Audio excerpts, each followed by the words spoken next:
не наказывайте так строго. Я просто знаю, что в тюрьме у меня жизни не будет. Произнося последнее слово, он плакал. Говорил, что все осознал. Оступаться, так он назвал содеянное, больше не будет. И молил строго его не наказывать, то есть не лишать свободы. Просил подумать о его матери, которая и так от него натерпелась. Пожалуйста, не наказывайте меня. Я уже все осознал. Я уже серьезно, я уже не то, что неадекватно, я уже крышу прежде поедет по поводу.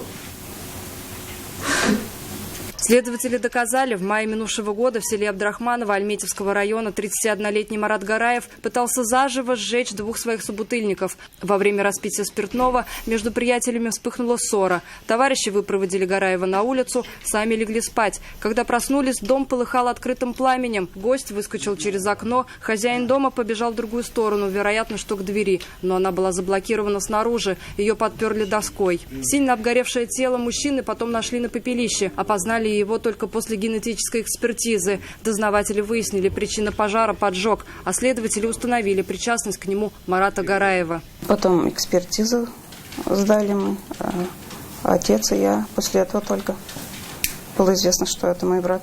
Через 2 недели после этого, как сознался сам подозреваемый, в том же селе он точно таким же способом едва заживо не жег 3 женщин. Он был уверен, что у них гостила его знакомая, чьего расположения он добивался. Просил ее выйти и не поверил, что девушки там нет. Дверь подпер табуреткой, ее нашел во дворе и бросил на дом горящую тряпку. Женщин спасло то, что дверь они смогли выбить топором. Я не отрицаю, у меня была попытка.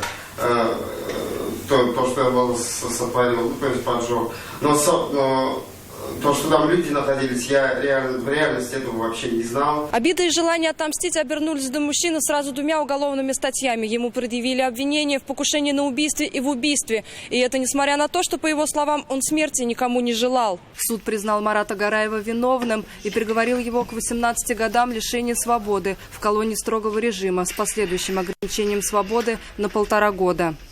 Елена Саляхова, Наиль Абдулин. Вызов 112.